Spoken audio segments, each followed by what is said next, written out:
So our speaker tonight is Ray Hernandez. He's coming to us from Florida, which means he's a night person like me. He has a very interesting story of how he was led to consciousness research and how he came to collaborate with Edgar Mitchell, the founder of IONS.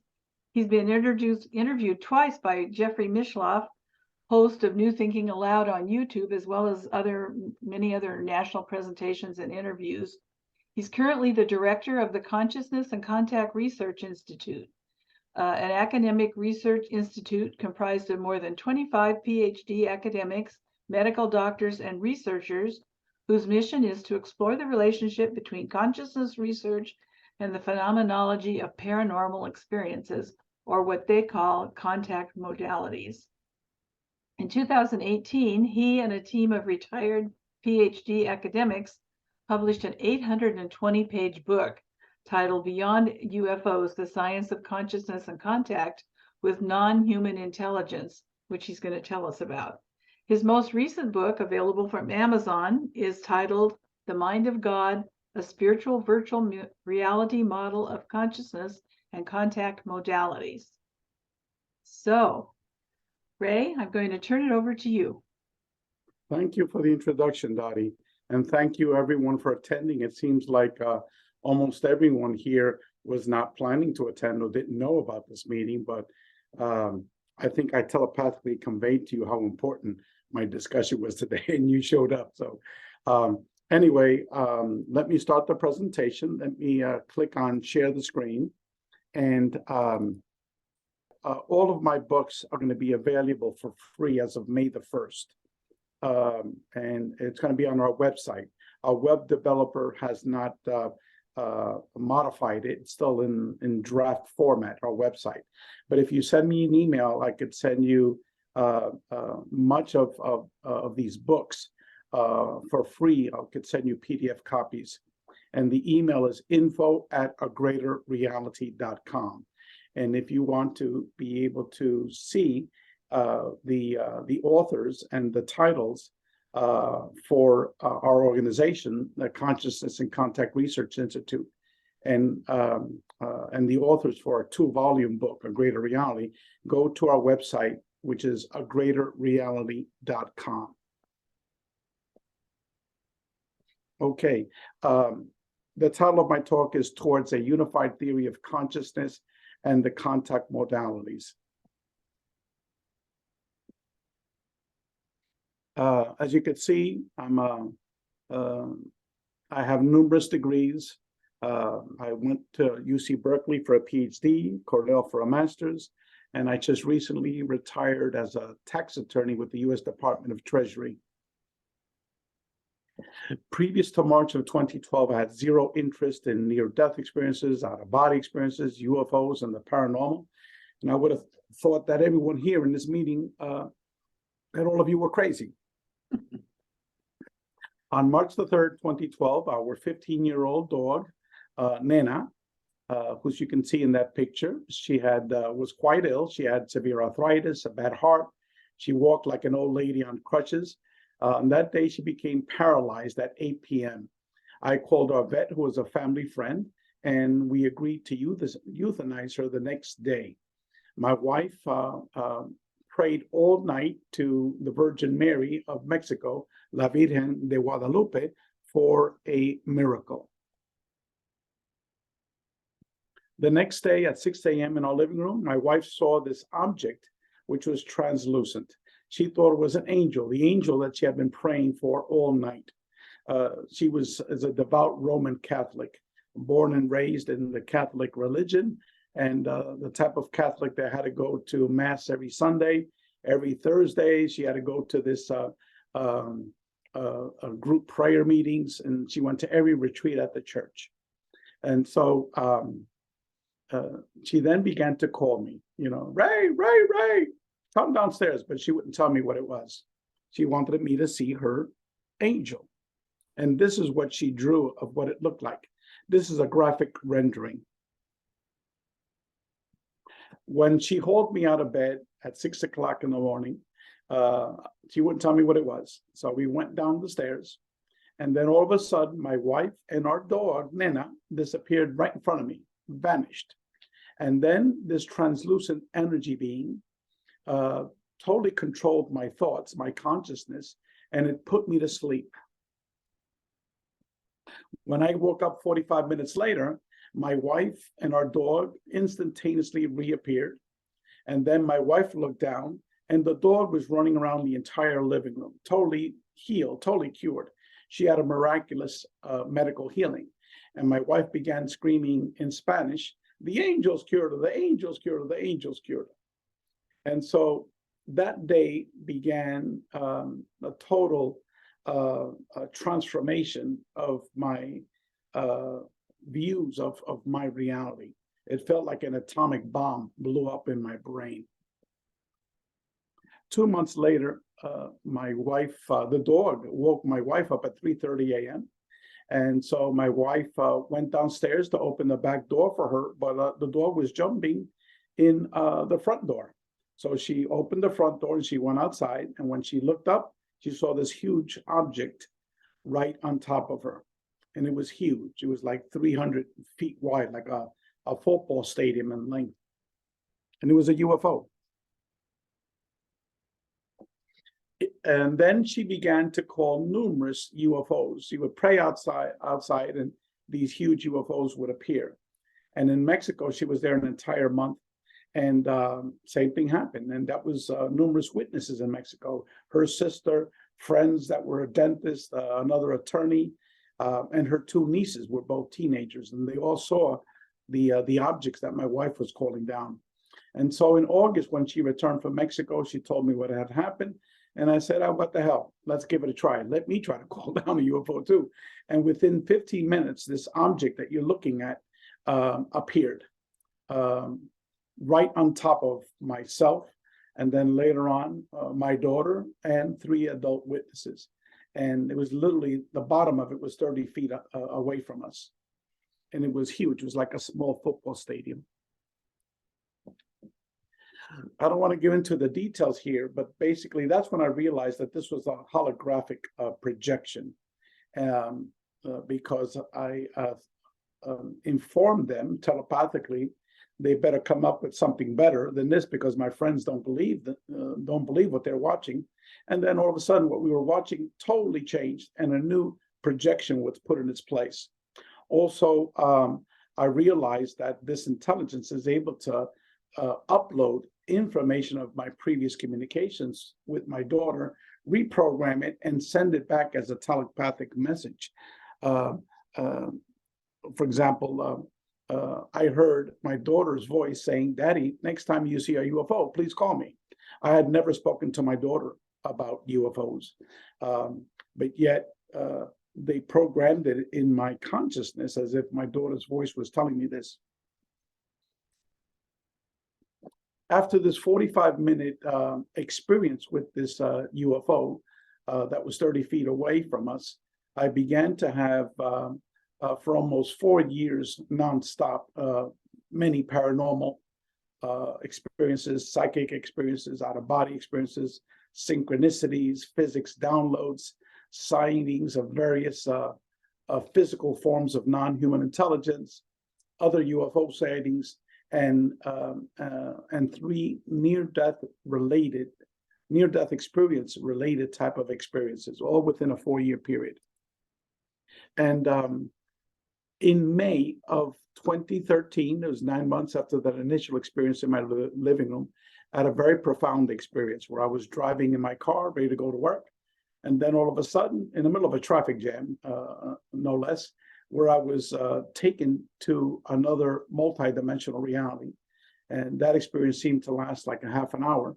And I was given an explanation of the nature of our reality and the relationship between consciousness and what we're calling all the contact modalities.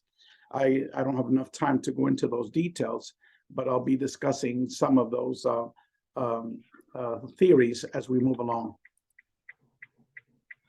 I was shown downloads and also video projections that I was inside a spoke, and that each different spoke was a video about a different contact modality. And I'll define that in a couple of minutes. And I was instructed that all of the contact modalities are actually one interrelated phenomenon instead of separate and distinct phenomenon. And I was told that what humans call consciousness is actually the very fabric of our reality, and it is the glue that holds the contact modalities. I also received instructions of what I needed to do. And within 50 hours of this experience, I was introduced to 3 people I'd never met before. All 3 of them became the other co-founders of the Dr. Edgar Mitchell Free Foundation. That was Dr. Edgar Mitchell, Harvard astrophysicist Dr. Rudy Shields, and Australian researcher Mary Rodwell.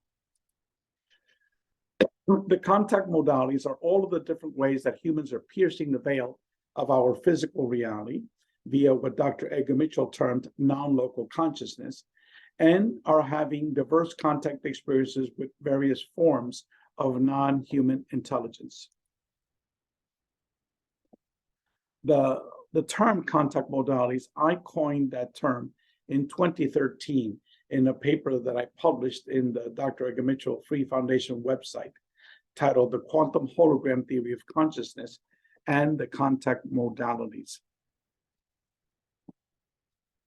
I can't get rid of this chart here at the bottom. I don't know how to get rid of it. I apologize.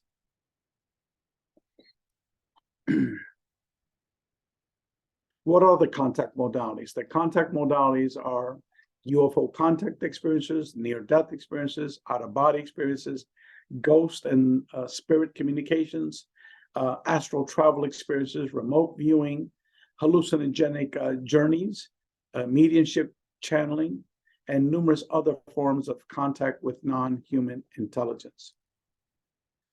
Very briefly, the other 3 co-founders, Dr. Edgar Mitchell, 6th man to walk on the moon. And for this organization, he was the founder of the Institute for Noetic Sciences.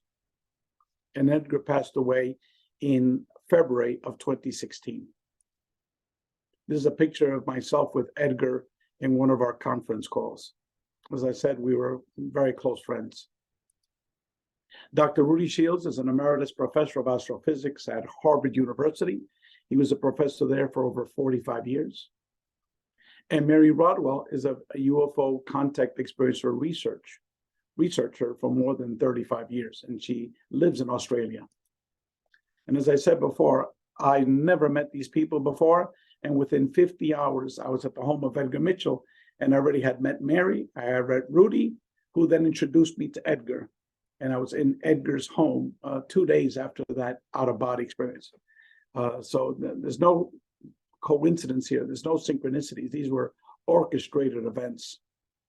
So previous to meeting Edgar and Rudy and Mary, I had done my own research on the UFO phenomenon and the paranormal experiences. And what I realized that in order for us to be able to compare all of the contact modalities, all of what is commonly called the paranormal, we needed to have some type of data on the UFO contact experience because there was zero comprehensive worldwide statistical data on the UFO phenomenon. And thus, we needed to have that data in order to begin to discuss how are they similar to NDEs, OBEs, et cetera, et cetera.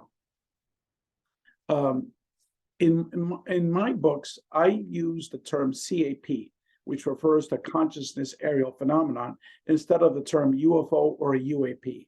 Why? Because the research findings from the thousands of respondents to the Edgar Mitchell Free Foundation, the experiencer research study, indicated that this phenomenon is a consciousness-based phenomenon. The Free Foundation was comprised of the 4 co-founders, 10 PhD academics, and 8 lay researchers. And we began the world's first and only comprehensive worldwide academic statistical research study of UFO contact experiencers. And that became known as the Free Experiencer Research Study. We published our findings in this book titled Beyond UFOs, The Science of Consciousness in Contact with Non-Human Intelligence. And that book was 820 pages and has 15 chapters. And it took 5 years from when we first began that research study to publish this book. In order to be a survey participant to our 3 surveys, you needed to have had 2 experiences. One, you needed to see a UFO, and secondly, you needed to have had some type of contact experience with a non-human intelligence. And then the 3 editors, co-editors of our book were myself, Dr. Rudy Shields, the professor of astrophysics at Harvard, and Dr. John Klimo, who was a professor of psychology for over 45 years. And he's a scholar on the paranormal and consciousness. Our research findings contradicts much of what is circulating in the field of materialist ufology. Why? Because the basic statistical data was never collected. And in my presentation, I'm going to tell you a little bit about that data. Our surveys, we developed 3 surveys. Our quantitative surveys had 660 questions. And for our 3rd survey, we had 70 open-ended written responses questions. And let me just move to the next one. We received over 4,300 responses from individuals from over 125 countries. And for the phase 3 open-ended questions, we received more than 10,000 pages of written responses. We have 8 major findings, even though we had numerous other findings. But if you were to say, Ray, just give me 8 of them, well, number one, these experiences were overwhelmingly positive. Initially, 37% viewed their experiences as negative, but over time, they had multiple experiences over their lifetime. And with each experience, their opinion of the experiences became much more positive. And then eventually, when they took our survey, only 4% viewed their experiences as negative. That's it, 4%. And we wanted to find out, was their experiences positive, negative, or neutral? And so we asked over 40 different questions on this issue. Why 40? Because depending how you phrase a question, you'll get a different response. For example, we asked the question, how will you describe your experiences? Were they positive, negative, or neutral? Well, very simple question. 5% said it was negative, 29% it was neutral, and 66% said that it was positive. If you could stop your ET contact experience, and by ET we also defined it as non-human intelligence. If you could stop your contact experiences, would you? 84% said no, keep it coming, keep it coming. Do you believe that non-human intelligence are bad, malevolent, or evil? 91% said no, they are not. We even asked the different types of beings. And then you saw all the way on the right, the percent negative experiences, that almost all these types of physical beings, people were not associating them as negative experiences. Actually, the number one type of being seen was other. That was almost 60%. And people were seeing literally tens of thousands of different types of beings. These are just the more common types, but you name it, people have seen it. And even within each category, for example, the human-looking being, there were beings that were described as 15 feet tall. There were human-looking beings that were described as 2 feet tall. Some wore black suits, some were, different uniforms. Same thing with all these other categories. They were totally different. And that's important because later on I'm going to be explaining to all of you that one hypothesis is that that these beings are not physical beings from a physical planet. Finding number 2, these experiences resulted in a positive transformation of the contact experiencer. Number 3, these experiences were primarily paranormal and not physical experiences. They might have seen a physical UFO, they might have had seen a physical being, but the overwhelming majority of their experiences can be categorized as paranormal. Also, these experiences involve a manipulation of space-time. And by definition, these experiences might be labeled interdimensional or multidimensional because of the manipulation of space-time. 50% were brought to a matrix reality, like I was. These experiences were overwhelmingly positive. Usually in these experiences, spiritual lessons were taught. Also, time seemed to stop. Also, individuals were shown visions of their own experiences or humanity's past and or future experiences, usually ecological messages and messages that were destroying our planet.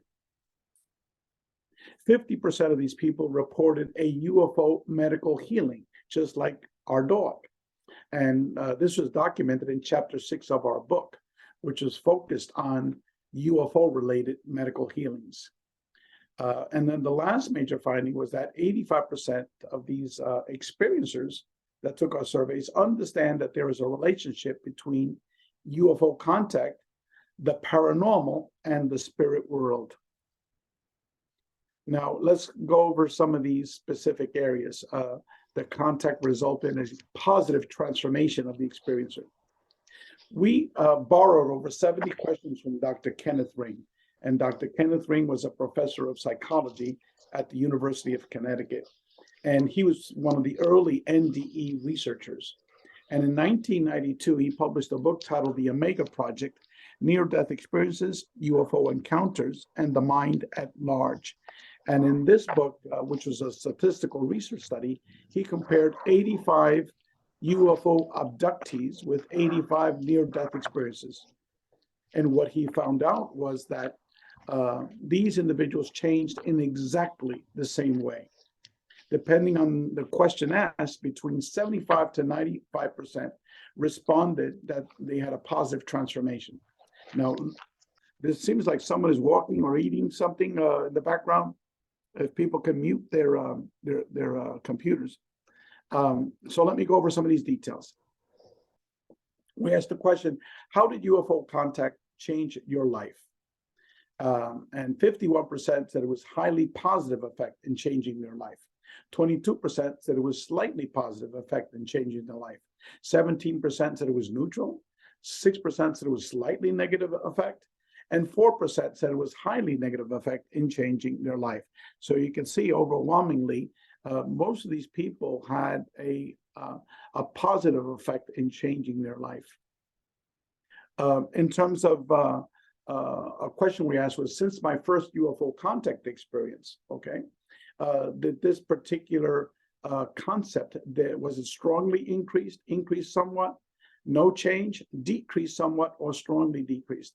And as you can see in yellow, what increased was my desire to help others, my compassion for others, my appreciation of the ordinary things of life, my sensitivity to the suffering of others, my concern with spiritual matters, my desire to achieve a higher consciousness, all increased. My appreciation of nature, my spiritual feelings, my concern for the welfare of the planet Earth, my understanding of what life is all about, my personal sense of purpose, my concern for the welfare of others, all increased, primarily strongly increased. Now let's look at the opposite. What decreased?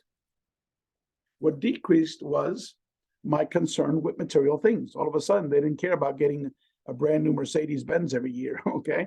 They'd rather drive that old 2002 Honda Accord.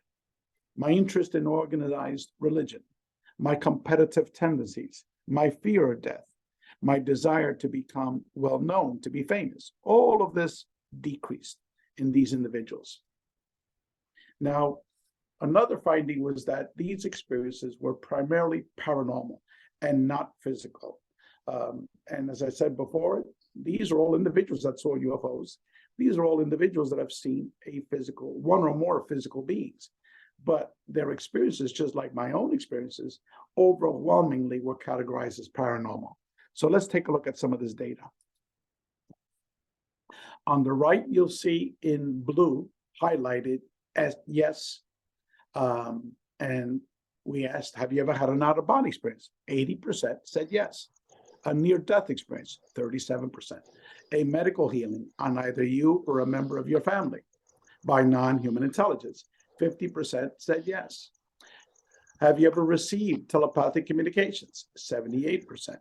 Were you ever brought to a matrix reality by non-human intelligence? 50% said yes. Have you ever had a past life memory? For example, memory of, let me see if I can go up. 66% have had a past life memory. Have you seen a ghost or a spirit? 76%. Have you memories of seeing heaven or the spirit world? 46%. Have you seen small colored orbs? 67%. Have objects mysteriously appeared right in front of you or a member of your family? Those are called apports. 25%. Have objects ever fallen or suddenly moved around you or the members of your family without any reasonable explanation? 61%. So as you can see, these individuals are having a whole cornucopia of paranormal experiences. Now, let's talk about what this non-human intelligence, the information that was relayed to them and the whole process. So yes and no. Yes is what's highlighted in blue. So was communication in your native language? 75% said yes. Were these messages that impart a reassuring message to you? 61% said yes. Did they provide you with a spiritual message? 54% said yes. Did this message involve a message of love or oneness? 54%. Now let's talk about the being brought to a matrix reality involving a manipulation of space-time. 50% of the UAP contact experiencer have had contact with a non-human intelligence in an OB-like matrix reality, in another multi-dimensional reality, a reality with no boundaries. And let's go into some of these particulars. We asked the question, was your consciousness separated from your body? 67% said yes. Were your senses more vivid than usual? 76% said yes. Did your thoughts speed up? 57%. Did you encounter a mystical being? 79%. Did the reality of this multi-dimensional experience seem real to you? 84% said yes. Let me just skip this because the scenes from the future come to you, 41%. Did you seem to suddenly understand everything? 59%. The scenes from the past come to you, 31%. Okay, the medical healing, 50% reported a miraculous medical healing. As I said before, chapter 6 of our book has 10 detailed case studies with medical records that were reviewed by Dr. Joseph Brooks, a retired ER physician. And it was co-written by Preston Dennett, who later on wrote a book about 300 cases of UFO medical healings, because we documented over 1,000 cases of UFO medical healings. And one of the members of our research committee had a medical healing, except at that time that we wrote our book, she did not want to go public with it, but since then she has.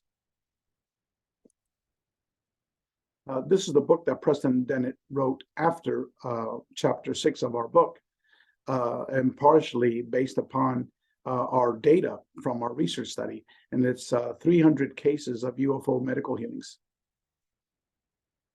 The topic of spirituality and spirit world experiences. 97% of the survey participants believe that non-human intelligence can travel to other dimensions. 91% believe that there is some sort of a grand plan in motion and that experiencers are all a part of. 89% believe that there is a connection between non-human intelligence and the paranormal. 83% believe that there is a connection between non-human intelligence, the paranormal, and the spirit world. 31% were specifically given a message about God. 30% were told about the death process in the spirit world. 28% were told what they are from. 26% were given a message about reincarnation. Okay, why we began with the UFO contact experiencers. The reason for that is quite simple. The members of our organization believe that researching the experiencers holds the key to a better understanding of what is the nature of reality, what is the nature of consciousness. And before our work, there was little to no academic statistical research study on the UFO contact experiencer. And now that we have all this data, 820 pages worth of data, we can then begin to compare and contrast with, for example, near-death experiencers. And there's literally hundreds of documented academic research papers and books written by numerous academics and medical doctors on the NDE phenomenon. But before a research study, you couldn't compare the similarities between both of these phenomena. Now, what I want to do is show you a couple of videos. The father of ufology, Dr. J. Allen Hynek, began developing a hypothesis that the intelligence behind the UFO phenomenon might not be a physical being from a physical planet, but instead might be an interdimensional phenomenon based on consciousness. And Dr. Hynek was the original academic behind Project Blue Book, if any of you are familiar with that. My own philosophical feeling about the UFO phenomenon is that when all is said and done, it represents some form of intelligence. But whether that intelligence is from great distances away, or whether it is perhaps much closer to us in a parallel reality or in another dimension, or whether it is in some strange way a product of our own intelligence, our own psyche, I don't know. This is the research problem. That it seems to be programmed, that it seems to have an intelligence of its own, I think is unmistakable. If anyone who studies the subject just sees that. But we must not jump to the conclusion that because it has an intelligence of its own, it is necessarily visitors from outer space. It may be in some strange way connected with that intelligence, if that intelligence can in some way project itself down here. But, well, that's really all I have to say. Okay. To quote Dr. Hynek, we must not jump to the conclusion that they are visitors from outer space associated with a physical being from a physical planet. He says it represents an intelligence that might be from a parallel reality or another dimension, or a product of our own psyche, in other words, consciousness. He said this intelligence may project itself down here to our own physical reality. So thus, Dr. Hynek was referring to a consciousness-based phenomenon. Now, Dr. Jacques Vallée is considered the father of modern ufology. He was a very close friend of Dr. Hynek. And so his approach, Hynek's approach, was later adopted and expanded by Dr. Jacques Vallée. And Dr. Vallée also did not associate UFOs as part of one integrated phenomenon associated with all of the other contact modalities, but he did understand that that the UFO phenomenon was a consciousness-based phenomenon. I think that from my own point of view, I'm going to be very disappointed if UFOs turn out to be nothing more than visitors from another planet, because I think they could be something much more interesting.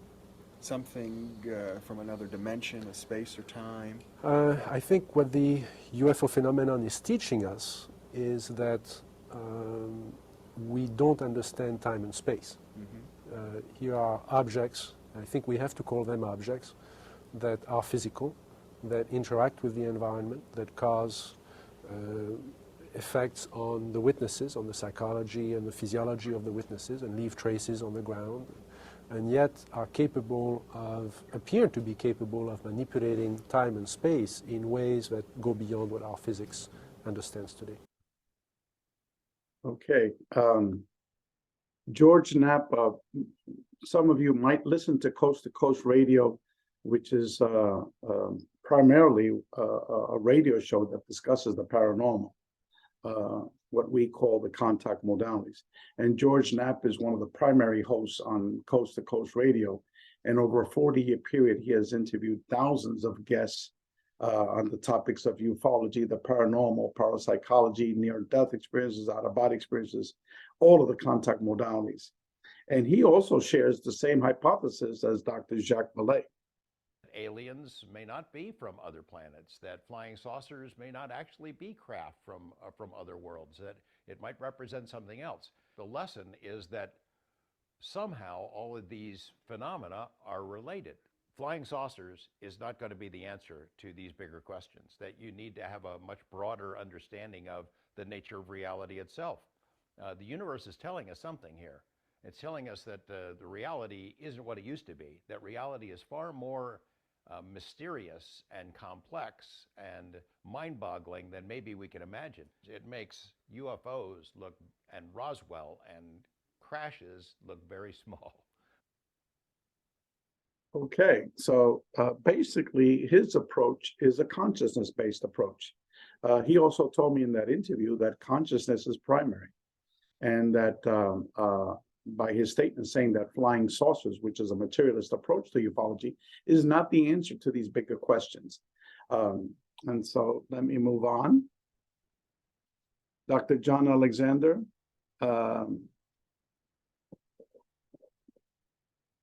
Understand it. You now believe that if we're going to understand the UFO phenomenon, we have to look at it in this wider context, including interspecies communication, shamanism, higher states of consciousness, and so on. Right. Remote viewing. I did a lot of work with near-death studies. Mm-hmm. I was once the president of the International Association for Near-Death Studies. And it is my premise that somehow all of these phenomena are connected. One of the problems in looking at it is we tend to stovepipe. And I think in doing that, you cut off a lot of the information that would be helpful in understanding a theoretical basis, which does not exist at this point. By using the term stovepipe, I think you mean trying to see it as a single discipline rather than an interdisciplinary approach. Very, very much so. Mm-hmm. And you look at near-death experience, poltergeist, remote viewing, UFOs, and they cut off access of the information in between. Mm-hmm. And I think that's a mistake. Well, understand. Well, that's exactly what we're doing with the Consciousness in Contact Research Institute. All of us share. Dr. Alexander is a member of our organization, that all of these paranormal phenomena, the contact modalities, are all interrelated, and they should be studied as one consciousness-based phenomenon.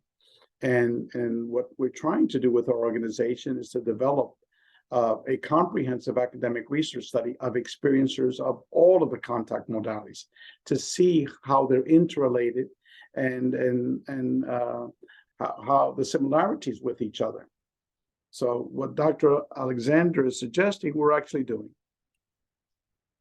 Dr. Dean Radin is the chief scientist at the Institute of Noetic Sciences, and I interviewed Dr. Radin.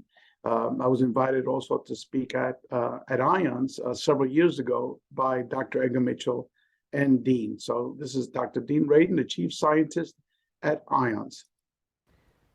I knew that Edgar was very interested in pursuing the UFO ET contact idea, because he had become convinced through his own experience and through his contacts with other people that there was something there, there's something worth studying. So his part of his genius and his passion was to use the best tools that we have, the tools of science, to understand the full range of experiences. So in the case of looking at the larger body of a very wide range of experiences, this is where Edgar was very interested, and FREE has basically taken up the mantle for that part. So in a sense, we're like sister organizations. We're taking, as best as we can, laboratory approaches. You're a little bit ahead of us in that sense, and finding out, well, what's happening in the population at large. So anyway, Dr. Radin said that that in some sense, IONS and CCRI are like sister organizations. He said that we're actually a little bit ahead of them in terms of finding out what is happening to the population at large. And he also believes that consciousness is primary. And he also holds the hypothesis that all of the contact modalities are one interrelated phenomenon under consciousness. And he's also a member of our organization. Now, some of the commonalities which I describe in my book, The Mind of God, are as follows. There's telepathic communication among NDE experiencers, UFO experiencers, out-of-body experiencers, et cetera, all of the contact modalities. So there's telepathic communication, and it's in one's native language. All of these experiences involve the out-of-body phenomenon. All of these experiences involve a total personality transformation. In all of these experiences, people are seeing energy beings, human-looking beings, and ghost beings. All of these experiences involve medical healings. They involve the topic of reincarnation. People are seeing visions of the future, visions of the past. There's people are being brought to a matrix reality. Upon return from these experiences, people have heightened precognitive abilities. Also, people begin to have numerous paranormal experiences. Many of them later begin to see ghosts and spirits. People are given spiritual messages. In other words, all of these experiences involve a manipulation of space-time that by definition might involve a multi-dimensional reality. Dr. John Mack, professor of psychiatry at the Harvard School of Medicine, in 1999, he wrote a book titled Passport to the Cosmos. And he said, people know their experiences and what they have undergone does not fit with the prevailing mechanistic worldview. He says, large percentages of people seem to know there is an unseen world or hidden dimensions of reality. This is, as I said before, the information about our organization. You can get a free copy of all of our books that I have written by sending me an email, info@agreaterreality.com. Our website, which is in draft stage, will have all of my books in PDF format available to be uploaded as of May the 1st. So please note this information down so you can get my goodness, close to 3,000 pages of research. CCRI, the Consciousness and Contact Research Institute, is continuing the work of the Dr. Edgar Mitchell Free Foundation, except our focus is not on UFOs anymore. It's about all of the paranormal, which we call the contact modalities, and the relationship between consciousness and the contact modalities. CCRI is comprised of more than 20 Ph.D. academics, 5 medical doctors, and 10 lay researchers. We've just recently published a 4-volume book series. Each volume is 800 pages in length, and the book series is titled A Greater Reality. CCRI is a 501c non-for-profit academic research institute, and our focus is on understanding what is consciousness, what is the nature of our reality, by undertaking cross-comparative research on individuals that are having various types of contact with non-human intelligence via what we term the contact modalities. We want to develop, similar to what we did with our free study, we want to develop a 5-year academic research study where we compare the experiencers of all of the contact modalities. We hypothesize that all of these contact modalities might be derived from one source and thus might be one phenomenon. We also hypothesize that consciousness is what unifies the contact modalities and that consciousness is primary and not our physical reality. We adhere to a post-materialist view of reality. Materialism is the idea that matter is the only reality and the belief system that the mind is nothing but the physical activity of the brain. We hold the opposite, that consciousness is primary and not our physical reality. Research on quantum physics, the psi phenomenon, near-death experiences, out-of-body experiences, mediumship, hallucinogenic research, and now the free UFO experiencer research study supports the hypothesis that the mind can exist separate from the brain, and that consciousness is the key to be able to understand what is consciousness. In addition, our organization hypothesized that we are living in a multidimensional virtual reality, and this might explain why all of the contact modalities are interrelated. And this concept of a virtual reality is accepted by 3 recent Nobel Prize winners in physics and many tenured physics faculty members around the world. And actually 2 of them are physics professors at MIT. One of them is Dr. Seth Lloyd, tenured professor of physics at MIT, and he wrote a book titled Programming the Universe. And basically, he argues that we are living inside a virtual reality. We have an article by physicist Tom Campbell, and Tom Campbell extends that further. He says, not only are we living inside a virtual reality, but the virtual reality also has a spiritual component. And it's a reality where love is key to source, or the universal mind, in this virtual reality. And that's exactly what near-death experiencers are saying, of the importance of love. And I'll get into that later on in a couple of minutes. Tom Campbell wrote a book, a 700-page book titled My Big Toe, My Big Theory of Everything. And there he argues that all of the contact modalities needs to be studied as one interrelated phenomenon under consciousness. Dr. Jacques Vallée, who, as I said before, is the father of modern ufology, he wrote the foreword to a book titled The Simulation Hypothesis. And so Dr. Vallée stated, the simulation hypothesis presents a radical alternative to current models of reality. Many fields rejected or neglected by modern science, such as religious visions, near-death experiences, psychic phenomena, and even UFOs, can be brought under this framework. The result is a stunning reappraisal of what it means to be human in an infinite universe. The topic of consciousness is primary and not our physical reality was discussed by many of the early pioneers of quantum mechanics, all Nobel Prize winners. Let's listen to Edgar Mitchell discuss the topic of consciousness as primary. I realize the conundrum here. Okay. That our science, based upon a Newtonian materialist deterministic concept, would say that consciousness, or how we perceive things, is an epiphenomenon, a byproduct of matter, of the accidental organization of matter. But in the ancient traditions, the oral traditions, they perceive that consciousness is the fundamental stuff, and matter descends from consciousness.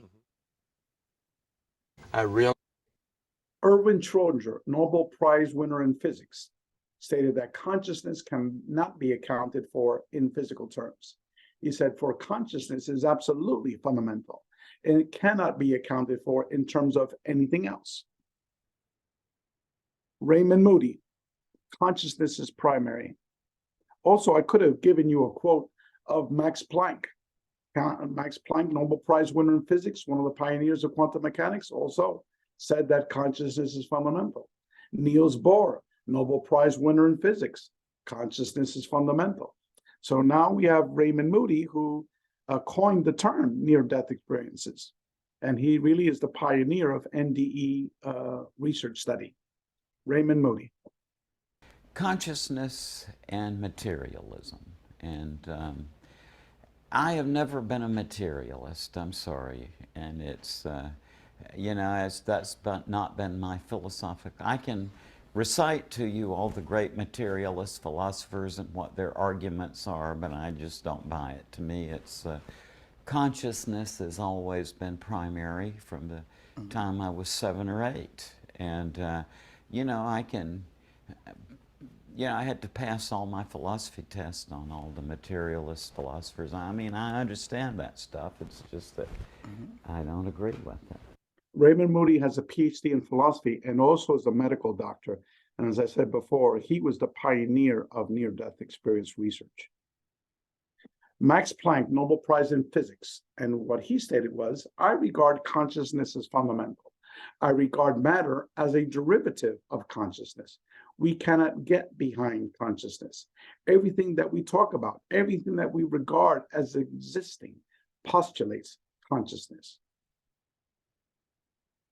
Gary Schwartz, professor at Harvard University, Yale University, and Raymond Moody, the father of NDE research. Consciousness is first. If it's primary, if it all starts with a one consciousness and everything else is then part of that one and evolves from that one, and we all have this, we're all part of the unified whole. We're all both one, we're all the one, and we're also a unique part of the one. I think the primary reality is consciousness, and that physicality is projected by the consciousness to give continuity to the narrative aspect of life. That's what I think. Eugene Wigner, Nobel Prize in Physics, stated, I will remain remarkable in whatever way our future concepts may develop, that the very study of the external world led to the scientific conclusion that the content of the consciousness is the ultimate universal reality. Dr. Eben Alexander, a professor at the Harvard School of Medicine, and he taught neurosurgery. He taught how to operate on brains for over 15 years at the Harvard Medical School. And he had a major near-death experience. Dr. Eben Alexander. In our previous discussion about integrating the near-death experience, you described your journey as a materialistic scientist, and what that means is that matter, inert dead matter, is the fundamental bedrock of everything we experience in the universe. But there's another point of view. It's actually a very ancient point of view with a noble philosophical tradition, which is the opposite, that consciousness is primary, not matter. The hard problem of consciousness, which is the extreme challenge in the neuroscience of consciousness and philosophy of mind in trying to come up with any mechanism by which the physical brain might give rise to consciousness, is a very daunting issue. And in fact, most of the people I know involved in the scientific study of consciousness are now moving to much more expanded models. And it's because they realize that the simplistic notion of the physical world being all that exists and the brain is somehow creating consciousness out of purely physical matter is completely false. It does not explain even the rudiments of conscious awareness in our consensus day-to-day reality. So the whole world of psychology and examination of mind and consciousness is revealing all kinds of ways that we can be aware of things beyond the ken of our physical senses. Things like remote viewing. You know, the psychic spy programs in many government agencies over the last many decades, showing that there are ways that people can train to actually know things beyond the ken of their physical senses. Out-of-body experiences are something that many people have kind of come to discover on their own and have taken advantage of. And so these are all ways of saying that consciousness is not limited to the confines of the physical brain and the body. And of course, the big implication of all that is what happens when the brain and body die. And there it looks very strongly like the reality is not only that our consciousness continues beyond death of the brain and body, but that it actually expands tremendously in its kind of scope and understanding. Dr. Eben Alexander, the universal mind, the concept that we live in a virtual and spiritual reality. Finally, thousands of peer-reviewed academic research studies on near-death experiences have demonstrated that we are inside a greater reality, inside the mind of God. Again, this is a non-religious concept that is a deeply loving and spiritual reality, and that we as humans are eternal spiritual beings. Sir John Eccles, Nobel Prize in Physiology and Medicine, he stated, quote, I maintain that the human mystery is incredibly demeaned by scientific reductionism, with its claim to account for all of the spiritual world in terms of patterns of neuronal activity. This belief must be classed as a superstition. We have to recognize that we are spiritual beings with souls, existing in a spiritual world, as well as material beings with bodies and brains existing in a material world. Now, mind you, this is a Nobel Prize winner in physiology and medicine that has said this. Edgar Mitchell, discussing the one mind of God. We're narrowing in on how to model this within science. What we can address at this point in time, because of the quantum hologram and the way nature interacts with itself through the quantum hologram, can come to a conclusion that we live in a universe that is intelligent, self-organizing, creating, learning, trial and error, participatory, interactive, non-locally interconnected evolutionary system. That's Edgar Mitchell, the founder of the Institute of Noetic Sciences. We're now Raymond Moody, discussing God and the universal mind. One of the primary insights that characterizes mystical experiences generally is the idea that everything is one. All is one. That's kind of the slogan of all the great mystics. And this unifying aspect occurs in the near-death experience too. People say that what we experience in life as differences, really that at a higher state of reality,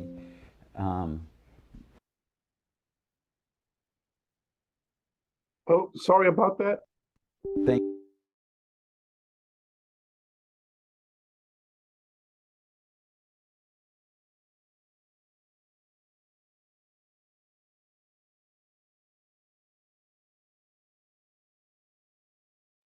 I'm sure he'll be back.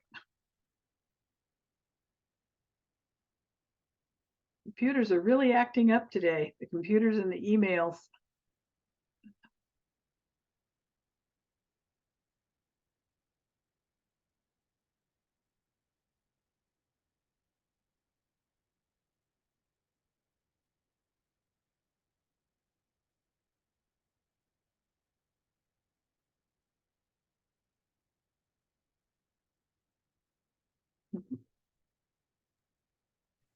I think it's just you and me, Dottie, and all the others are sort of pictured out here. Yeah. Well, I hear Ron's back. I'm still here. yeah, he's still, I think all these people are still here. They're just on mute. And They're still here. They're Yeah, I'm just still cameras here. are off. Yeah. And I'm still here too, if you can hear me. Yeah. yeah. Good. I'm still here, Good. enjoying this. It's a wonderful talk. Very interesting, isn't it? Yes, really, really good. I'm gonna Of mute, all the unmute. I'm gonna, I'm gonna Of all the unmute things- before someone comes in through the kitchen here. Okay. I've come to the conclusion that not in a romantic sense, just in a very realistic sense, after listening to all the things I've listened to, I think the most basic building block of reality, the very most initial unit is love. Hmm. And so I see Ray's back and we can stop yapping away now. What happened was that I had brought my power cord to my computer because I'm in a different location from where I normally stand, and I forgot to plug it back in again. So it just ran out. But should I only have a little bit more to go. Should I continue with the last bit? It's maybe 10 more minutes, and then Yeah, we definitely keep going. open it up to question and answer. Okay. Let's all go on mute again. Okay, so let me get back here.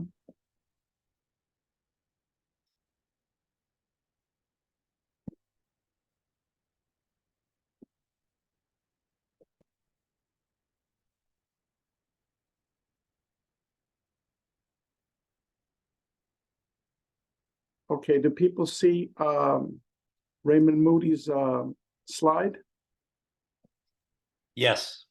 Okay, thank you. So we're ready to listen to him. Let's go to the next one. One of the dual aspect monism, as some people might say. Yeah, well, let's skip that. Let's go straight to Dr. Jeffrey Long, one of the major NDE researchers in the world. And he published a book several years ago titled God and the Afterlife, which is based upon his NDE research. It was so obvious to me and so many other, pretty much all near-death experience researchers, that near-death experiences are for real.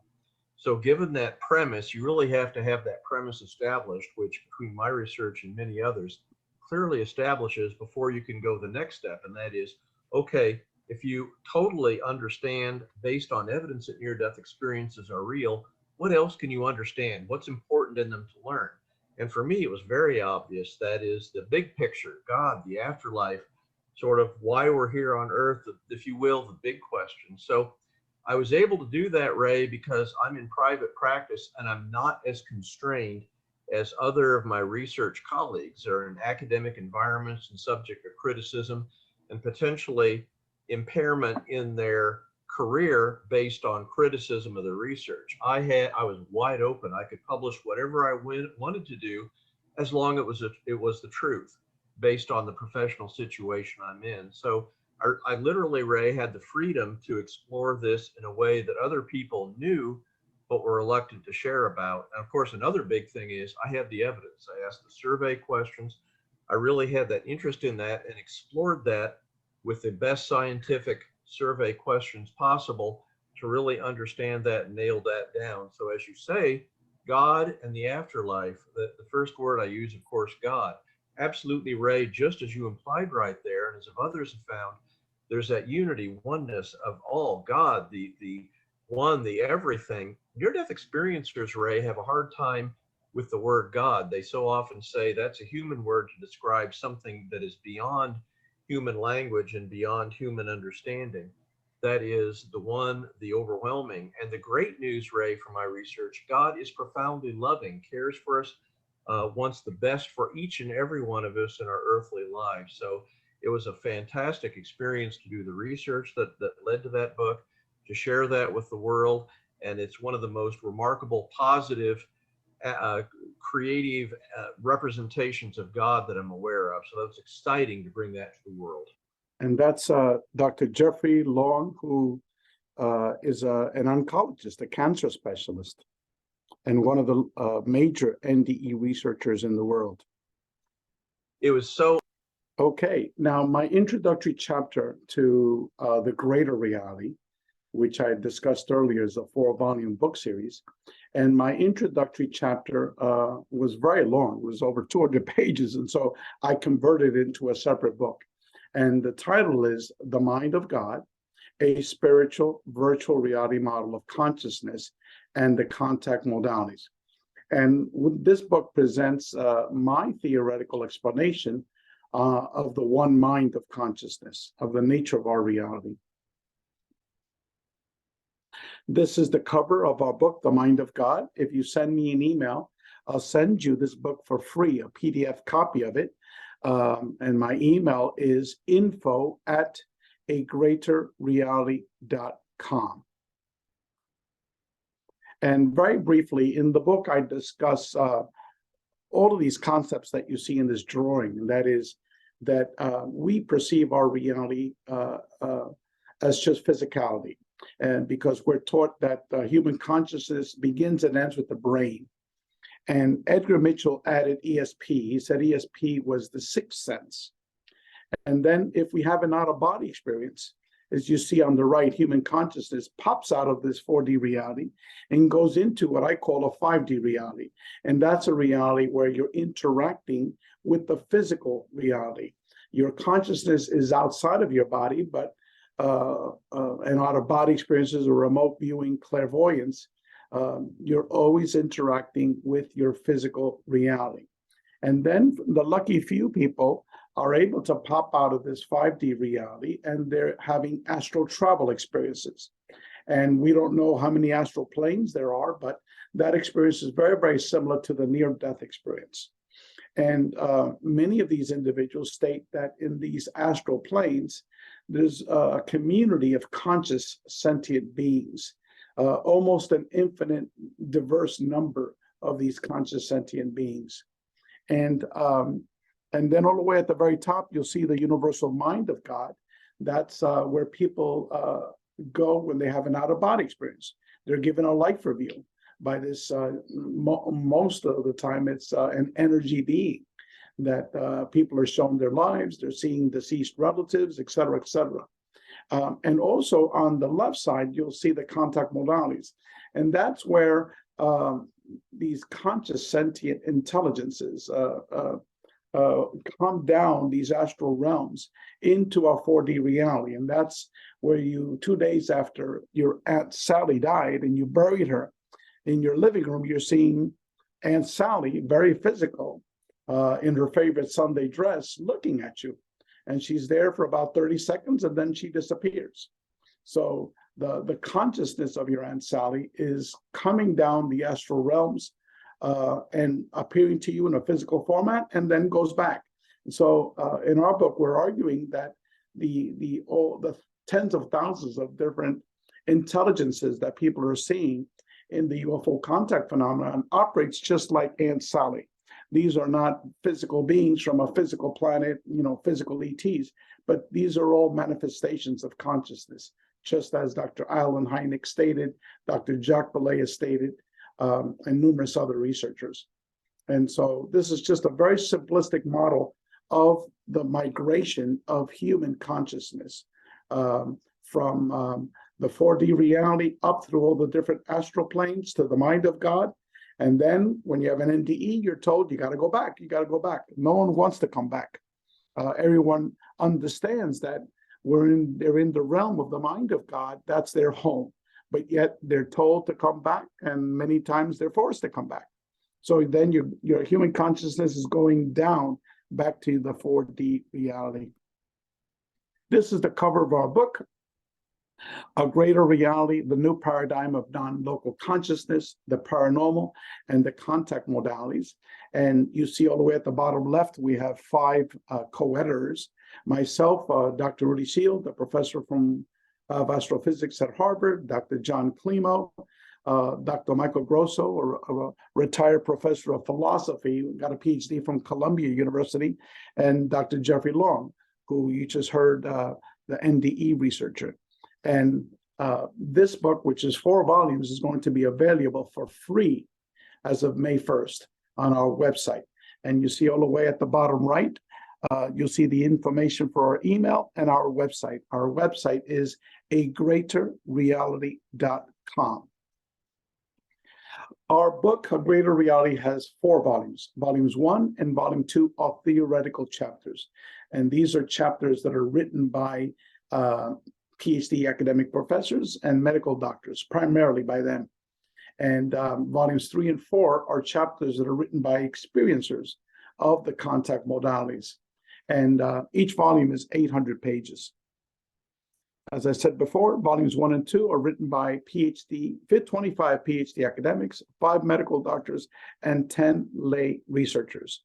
And these are all academic chapters on various aspects of consciousness and the contact modalities. As I said before, you can request free copies of all of my books. As of May 1st, all of them will be available. But if you want to get copies now, send me an email to info@agreaterreality.com. We also have a documentary that we're working on. We've been working on it for 5 years. And the documentary features numerous PhD academics, medical doctors, and a whole boatload of experiencers of the contact modalities. Well, I would say my near-death experience in many ways changed me completely. The first time I had an experience with the beings, I was about 5 years old. I'm able to travel outside of my body on the astral plane, and I have done since I was 9 years old. It's like your vision is not from the eyes, it's from something else. My name is Ray Hernandez. I'm an IRS tax attorney. I had zero interest in anything that was paranormal related. And then my life was turned upside down. holy shit, what the hell just happened?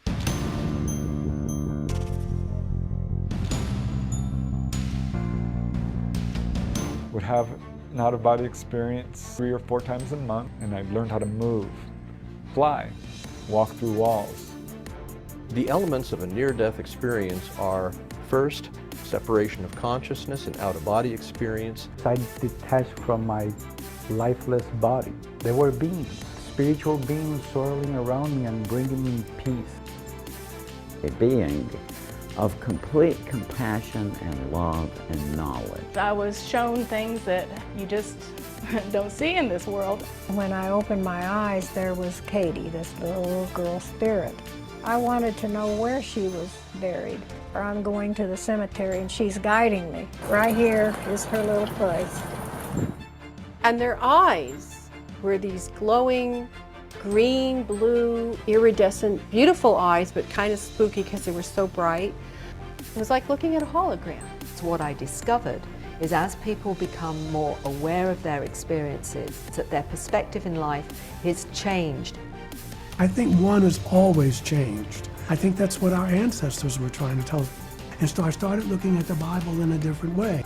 Everybody got on their camels and converged on Bethlehem to see what's up with that star up there.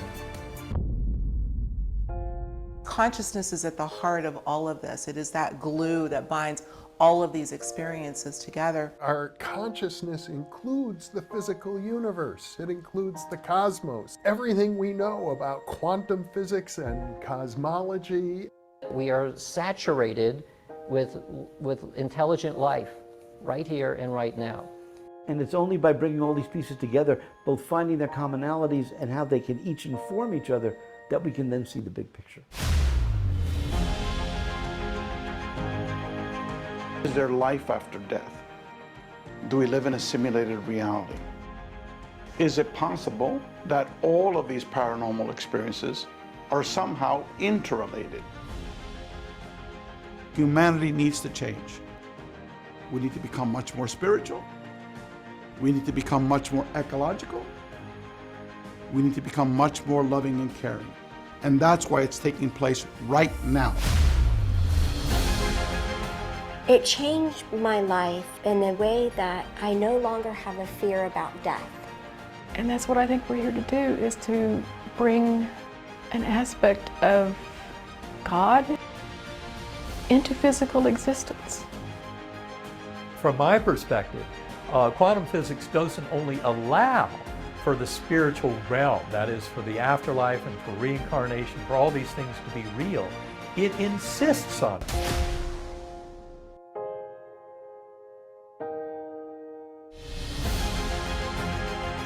This is going to change everything.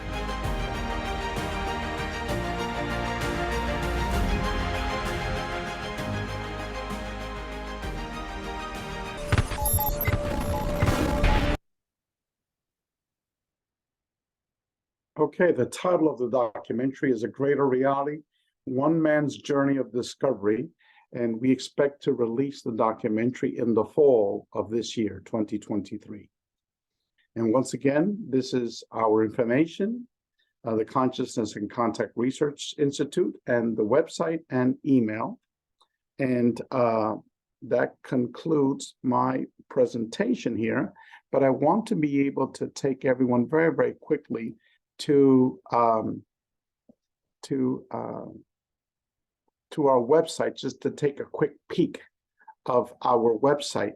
As I said before, it's just in draft stage, but here you can see the 5 co-editors, the biography of each of the 5 co-editors, and then this is our book, and then all the way right here you'll get to see the different editors, writers of our book, and their short biography. For example, here is Edgar Mitchell. This is Dr. Bruce Grayson. As you can see, he was a professor at emeritus professor of psychiatry at the University of Virginia School of Medicine. As you can see, most of these people are PhD academics or medical doctors. And then all the way at the bottom, we're going to have all the different titles for the chapters in our books by volume. and you'll be able to click on the title and be able to upload a PDF copy of each article. So that's just very quickly what it looks like. So Ray, we can't see anything on the screen. Can you guys see? Oh, No. I'm sorry. It's just a big gray box. Okay, now let me get out of there. I think I took away the sharing function, but you can go to our website and check it out yourselves. It's agreaterreality.com, and note that it's in very rough stage, but by May 1st it'll be completed, and by then you'll be able to upload all of my 5 books in PDF format. So I'm open up to questions. Great. I hope you enjoyed the presentation. Very good. Yes, thank you. I'm going to put this back on gallery view. So if anybody has a question for Ray, please just use the little hand raise function down there under reactions, and then we'll know who wants to ask a question, and you can ask away. And while you're coming up with your questions, I have one. Yes. Since no one, you said you referred to a matrix reality. What is a matrix reality? Well, that's a term we were having difficulty to try to convey. What does it feel like being sent to another multidimensional reality? The people who have had astral travel experiences know what that is. But so what we came up with this term, the matrix reality, it's like when you're in the matrix, that movie, The Matrix, with Keanu Reeves, okay? People see that reality is very, very real, just as real as your physical reality, but you're in another reality, you're in another dimension. It's very complex because, like in astral travel experiences, people are seeing literally almost an infinite number of diverse realities. You're having communication with almost an infinite number of non-human intelligence. Just like the near-death experience. Each of these near-death experiences is unique to the person. There's not 2 experiences that are exactly the same. Just like the UFO contact experience. They're not 2 experiences, they're exactly the same. They're all different, they're all uniquely tailored to you. But what we do have with these experiences are commonalities, okay? Like, for example, the near-death experience, not everyone shares these commonalities. There's like 15 of them. You might have 5 of them, you might have 10 of them, etc. So, for example, going out of your body after you die or you're near death, you see your body underneath you. Then all of a sudden, your consciousness gets sucked up and you're going through this tunnel. In the tunnel, you're going super, super fast. You're seeing all these lights speeding from you, like the movie Star Trek, you know, where you see all these stars going by you, and then all of a sudden you're into this light, this huge, immense light, and then you go into that light, and then all of a sudden the light dissipates, and for many people they see deceased relatives at the other end of that.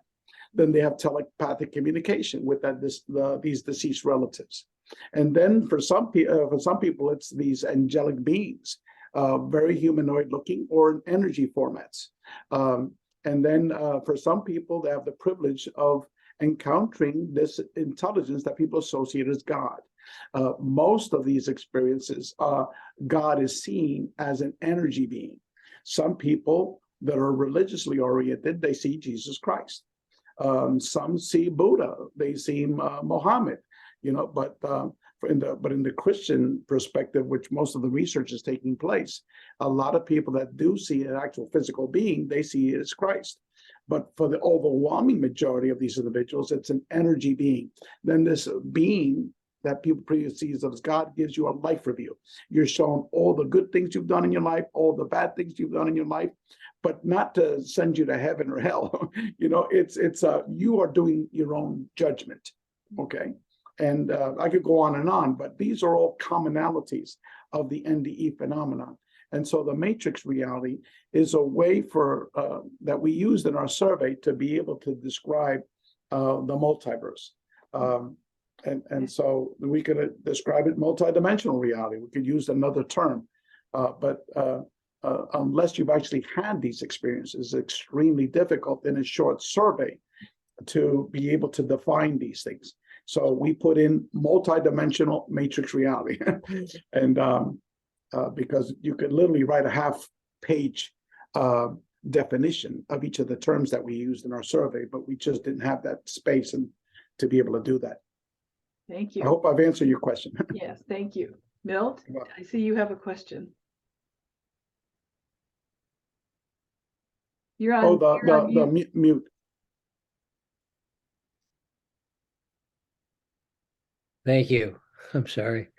Yeah, it seems to me that some cultures really understand this much better than other cultures. Do you find that to be true? Well, all historical traditions, from the shamanic traditions of all cultures, from the early written literature, from the Upanishads, from ancient India, to Taoism, to Buddhism, the whole Vedic tradition, and as well as the Near Eastern traditions, to Greek and then Roman traditions, and even the early Christian tradition, understood all these concepts that I'm presenting today. It was part of their philosophical genre of their nature of our reality. They understood this, and it was not until the scientific revolution, when modern quote unquote science came into play, that all these concepts were dismissed. But Raymond Moody, for example, was a scholar of Greek and Roman philosophy.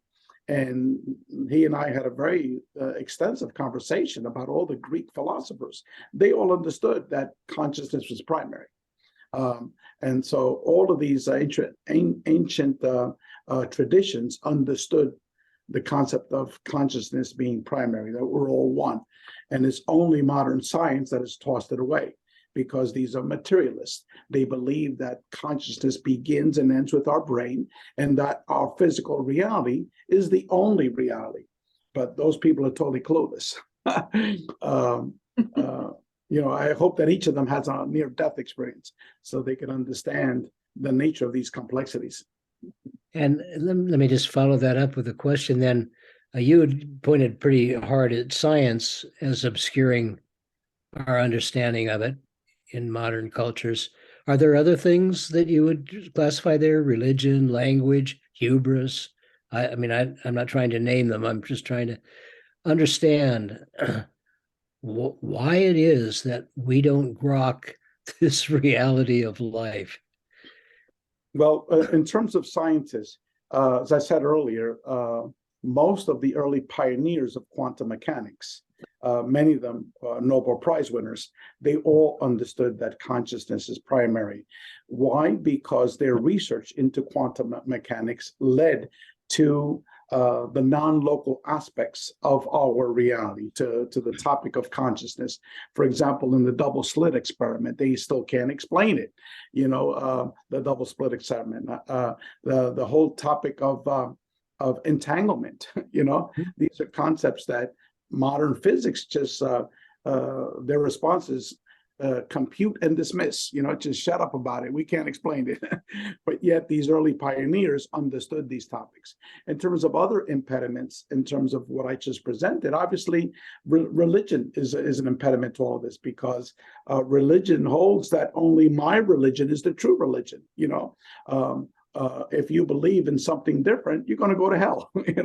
So religion is archaic in that sense, in that it steers away from this concept of a non-religious mind of God, and that's a taboo. Thank you. Mary, looks like you're next. Well, yeah, thank you, Dottie, and thank you, Ray. Wow, I don't know if all of you heard, I took you on a walk with me as I was going tonight, and I was completely absorbed.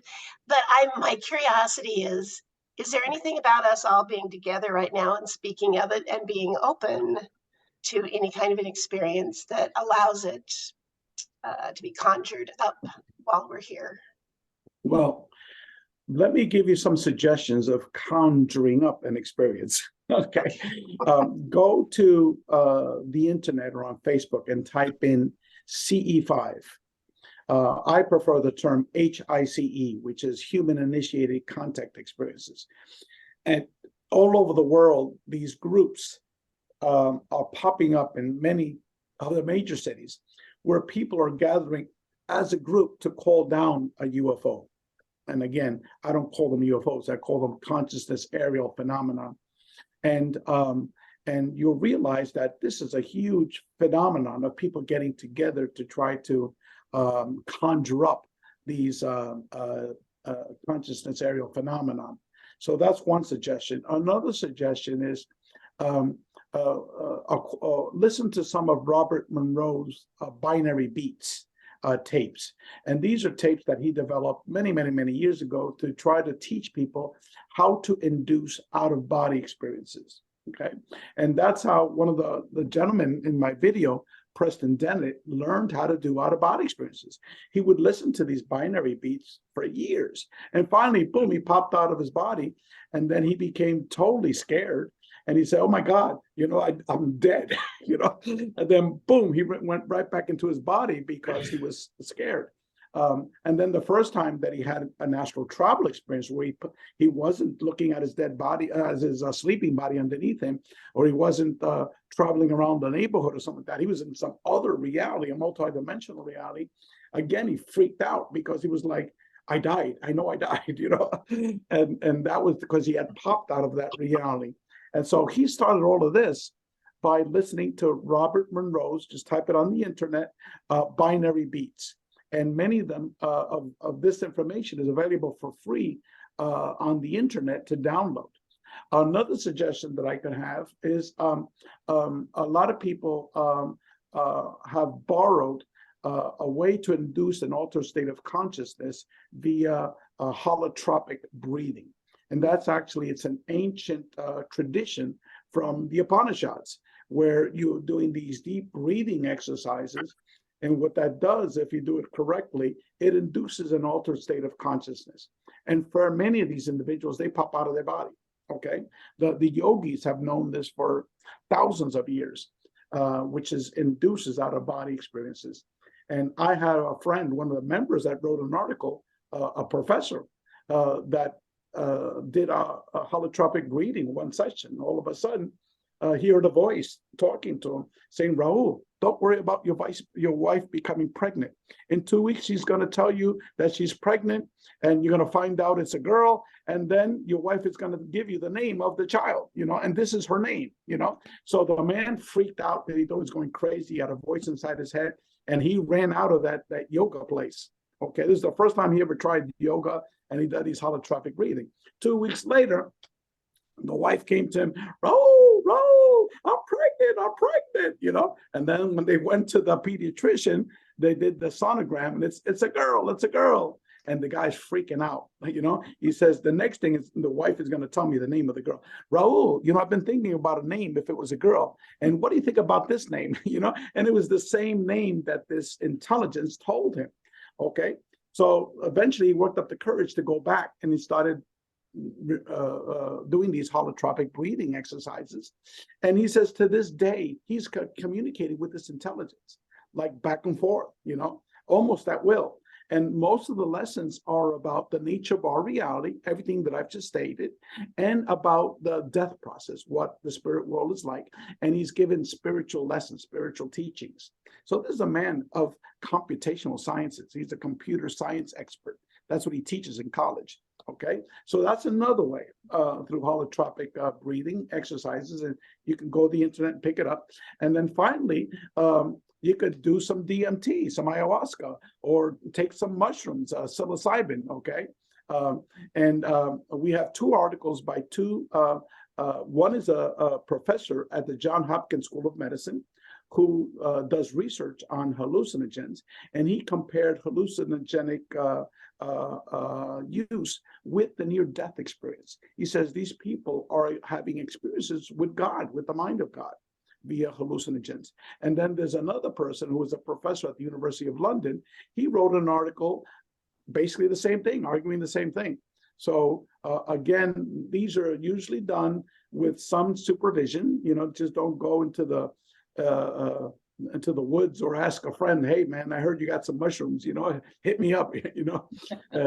These things are not done that way. Okay. And so you could easily go to the internet, type in hallucinogenic experiences, or on Facebook, and you see Facebook has like 10 different sites that deal with hallucinogenic use. And so at least to educate on that. So I just gave you a few experiences that you could induce contact. And Ray, would you mind sharing, I think at the beginning you talked about how you and your wife asked the football field to come down. Is that correct? How would you explain what you asked? Well, initially it was my wife that was praying for a miraculous medical healing. She had just come from a retreat at her church where for 3 days all they did was pray. Okay. So when she came home, I told her that the dog was paralyzed. She saw it. She began to cry. She was hysterical because the next day we had arrangements to euthanize the dog. So immediately she came from this Catholic retreat and began to pray all night. And me, as a good atheist that I was at that time, I said, do all the praying that you want, tomorrow we're going to be euthanizing her. And so, and then she began to pray at night after the dog was healed. And these UFOs would appear. And to her, these were her angels. She still to this day sees these as angelic experiences.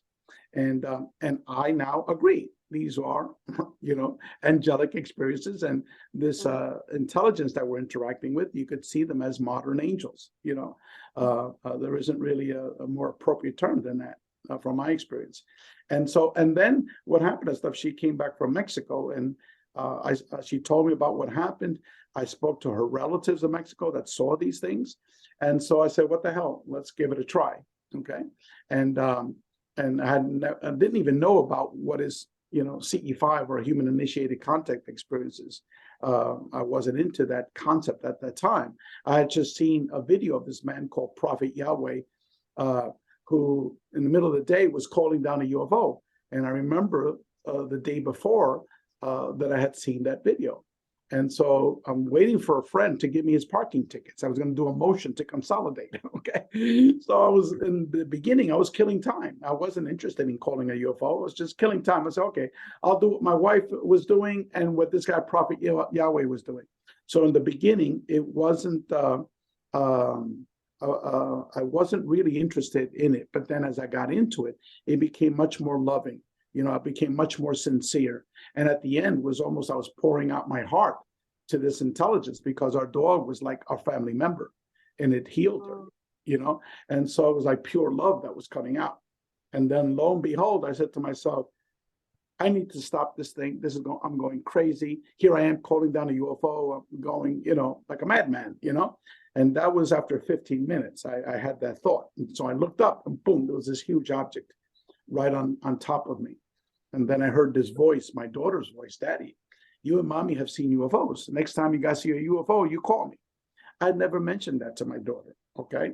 But in my mind, it was like, my daughter wants to see it. My daughter wants to see it. So I ran to the window and she opened up the window. I said, right outside, there's a UFO out here. There's a UFO out here. So she comes outside. And then when my friends come, they were watching, they say, Ray, what the hell is that? And I said, you know what the hell it is, No, it can't be. And they began to explain it away. And so then after like a minute and a half of them trying to explain it away, I busted out laughing because I didn't tell them that I called it down. That would have been too much sensory overload for them, And so in my mind, and again, I don't know why I did this to this day, but it was like I knew them. It was like so natural, me communicating with them telepathically. The only thing I could think of is somehow that memory was blocked. But in my mind, I said, you better come up with some better bullshit than this because my friends don't believe you. So instantaneously, what we were watching totally disappeared, was replaced by something totally different. And it wasn't until, and also how they got rid of us. My friends left like after 10 minutes. And now in hindsight, you're like, how could these people leave after 10 minutes of watching this huge display, But they left, and I didn't even care that they left. And then it was just my daughter and I were watching this. And then all of a sudden, I felt like I was being attacked by hundreds of mosquitoes. I was wearing a white T-shirt, shorts, and I was slapping my arms, slapping my legs, and I grabbed my daughter. I said, come on, let's get out of here. These mosquitoes are killing me. And so once we go up the stairs, my wife was right there at the front door. The dog didn't run out. I mean, it's one of these little dogs that like wants to fight everybody. You know, if someone was outside, she never even went outside. And my wife had like she had come out of a trance, you know, and I'm telling her what happened, and she goes, "Oh, how nice," you know, and which is weird, you know. But I think they did a 6-month checkup on my dog and my wife to see how they were doing after that healing. And so then my daughter goes to me, "Daddy, there were no mosquitoes outside." And it's like the hypnotist snapped his finger, and I woke up, like I was in some type of altered state of consciousness. And I woke up and I was like, "Oh my God, what the hell just happened?" So I ran downstairs, I grabbed my camcorder, a professional camera, and I ran outside. Boom, nothing was there, completely gone.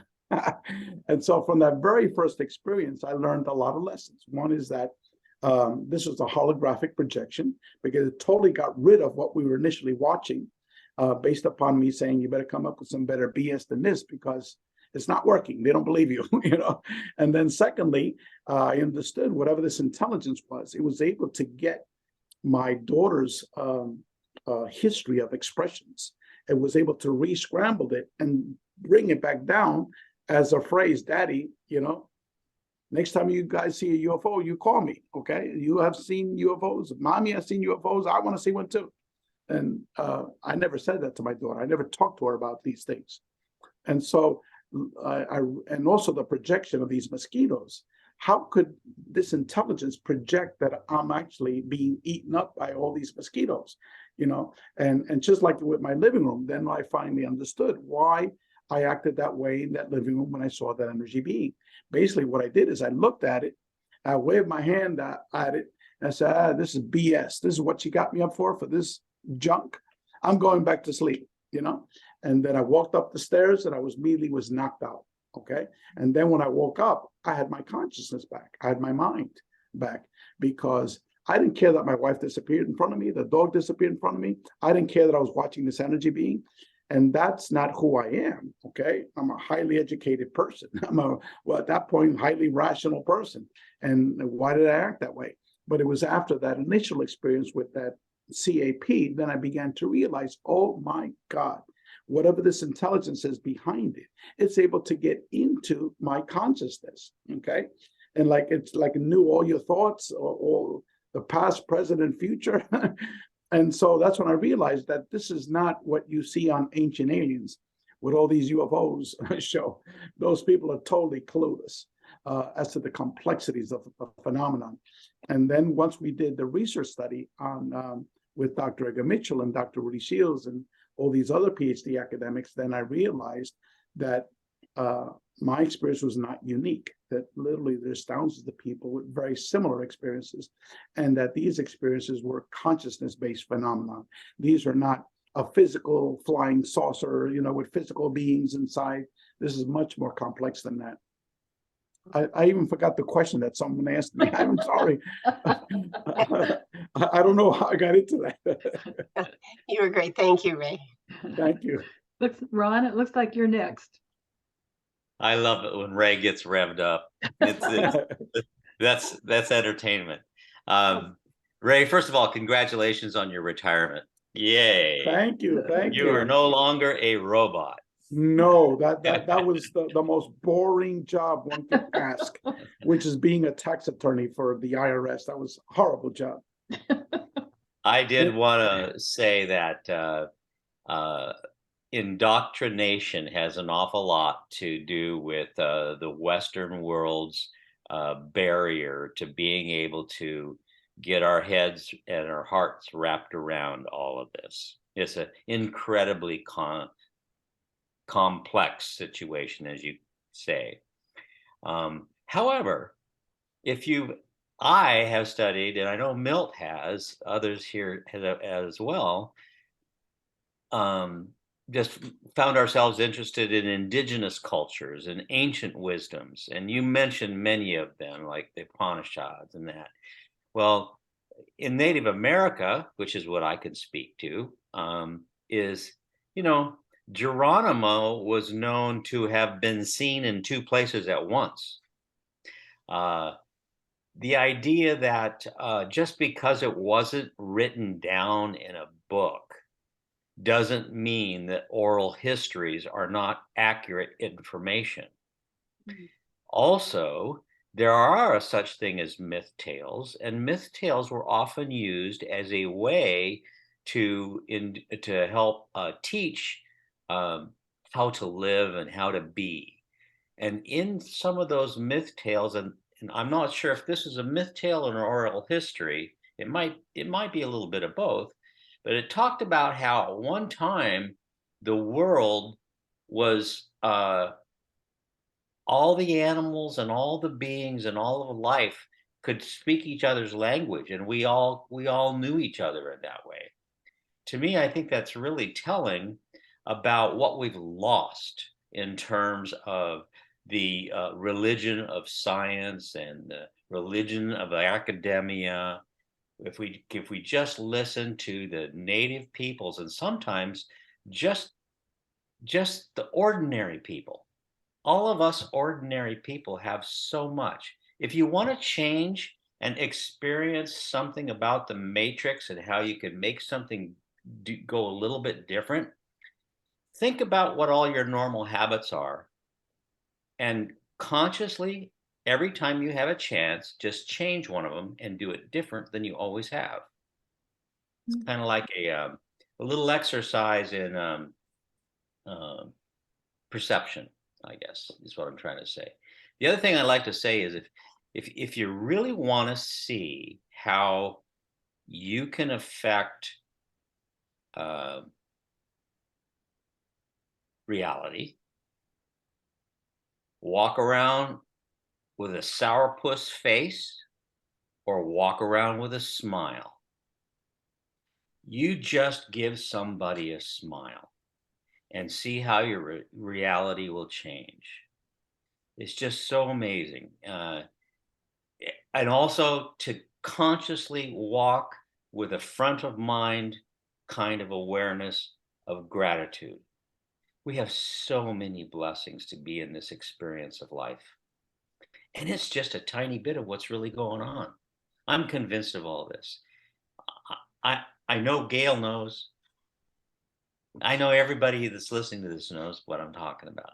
But we don't have to do a whole lot of different stuff to be able to prove to our own selves and our own experience how real what all these consciousness modalities are about and how we can actually have an effect on them. So, Ron, and the other thing, I'll finish up. Go ahead. Okay, I was just going to say we're getting out of time and we got a couple more questions. So if you ever experience pure love, it is going to be the most profound thing you've ever had happen to you. Truly pure love. And I'll just let that go. So thank you so much, Ray. Thank you, everyone. Yes, you're welcome. Victoria, you're next. So thank you so much for your enthusiasm and your effort in this. And I'm wondering if you have a vision or a sense of how, as this understanding is spread, clearly and just intellectually understanding it isn't going to be enough. But I just wonder if you have thoughts or if you have some goal in mind of what kind of transformation you're hoping to be contributing to by proving this to the Western mind.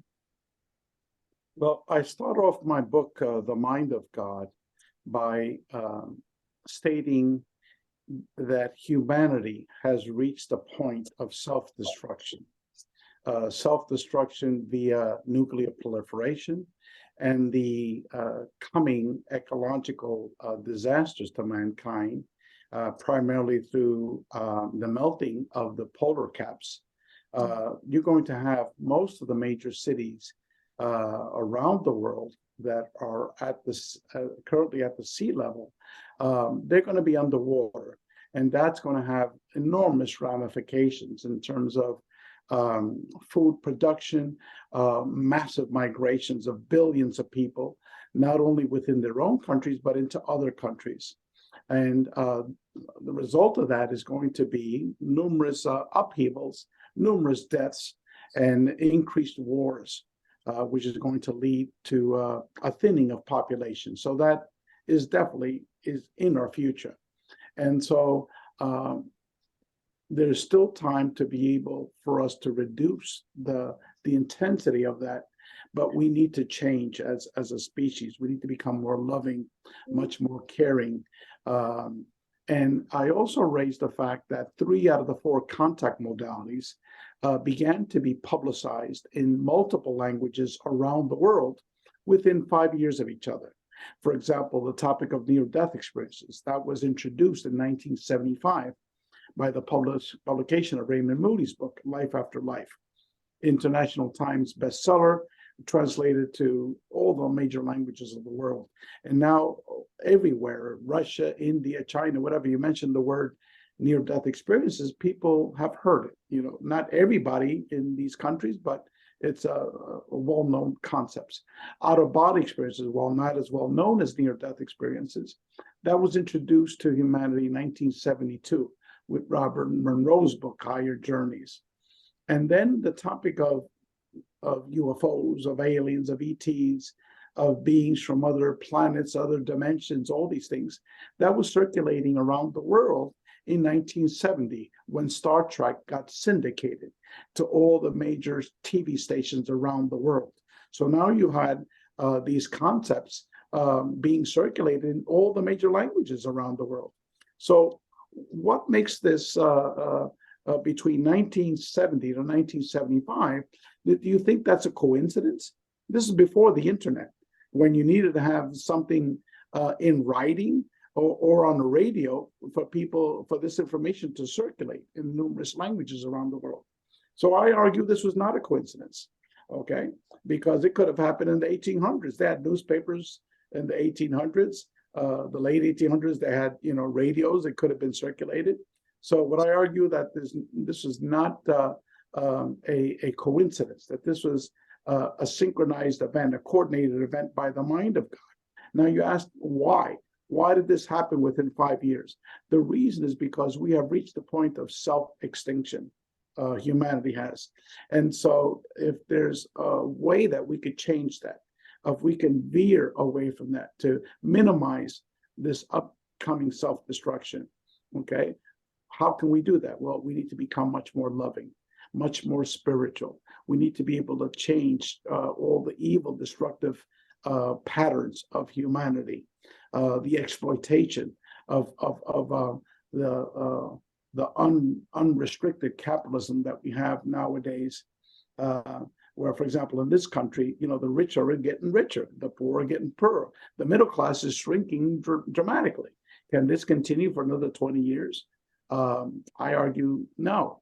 And then when you add all of these impending changes to humanity, we're really heading down the wrong path. So that is how I start my book, with these types of discussions of why it's happening now. So your hope is that spreading this knowledge will help people open up to experience that love, so that the changes can be made. Is that right? That's what these individuals that are having these experiences via the contact modalities, as I said in my presentation, they're being totally transformed, whether they're having UFO contact or near-death experiences or out-of-body experiences, astral travel experiences. You're having a profound change of the individual. So all I'm doing is just relaying these profound changes that people are having. And why is it taking place? Well, I'm adding to it, and that is that this awakening process is preordained, that there's a reason for this. You certainly have an important role in this. Thank you. Thank you very much. Paul, looks like you're the last one.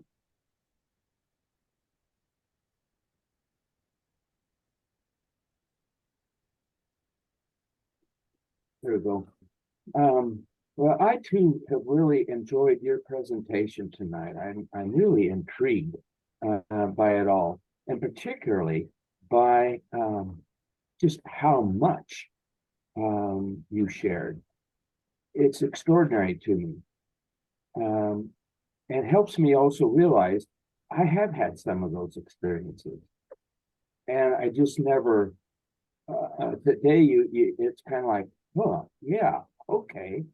One question that I have, in a lot of the references in book titles, in topic titles, and so on, the word God with a capital G is used quite a bit. I had a very, very poor experience in a church growing up that totally alienated me from religion. And so when I hear the word God, and maybe it's just me and how I resonate with the word, but I was curious because and God means different things to different people. I've just accepted, I call it higher power. Why do you use the word God? Well, in my book, I used different terms. First of all, I explained that this has absolutely nothing to do with religion. Okay. Some folks call it the mind at large. That's Dr. Michael Grosso. He coined that term 40 years ago. Some coined it the universal mind. Okay. Some coined it cosmic consciousness. Okay. So these are all different terms to describe this intelligence that's behind our reality, our greater reality. Right. And a term, a generic term, which is easy for folks to understand, is the term God. Like, for example, Jeffrey Long, the NDE researcher, he used the word God and the afterlife. But clearly in his book, he doesn't talk about religion. He doesn't talk about Jesus Christ appearing to these people. You know, he talks about a whole bunch of diverse forms of people describing their encounter with this entity that people describe as God. Okay.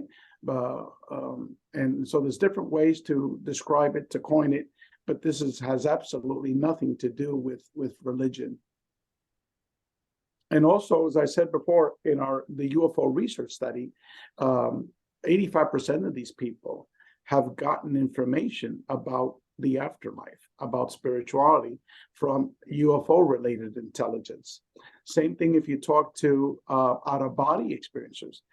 We don't have academic statistical data on out-of-body experiences, but if you talk to these major OBE experiencers, they'll tell you that in their out-of-body state, but specifically the astral travel experiences, that in these realms, they're interacting with higher forms of intelligence that are giving them spiritual lessons, you know, spirituality, basically, about the nature of our reality. And I've experienced that too. Yeah, myself. Yes. And also hallucinogens as well. I was just curious. Thank you. You're very welcome. Okay. And just before we leave, I want everyone to know, send me an email, info@agreaterreality.com. And I will send you tons of information about my books. And then I'll put you on the mailing list. So when May 1st comes around, or May 10th, whenever my web developer finishes, we'll be able to make all of these books available for free to everyone. And also each of the different chapters for volumes 1 and 2. Each individual chapter will be available for free. So if you don't want to read more than 3,000 pages, if you want to read just 2 or 3 chapters, you could do that as well. So thank you for your time, everyone. Thank you. Well, thank you so much, Ray. There was just a lot here, and we really appreciate it. It was very well done, and despite all the little technological glitches that we had before and after your presentation, Yes. before and during your presentation. Yeah. So thank you again, and I know it's late down in Florida, so I really appreciate your taking the time to be with us tonight. And thank you, everybody, for your participation, and we'll see you next time.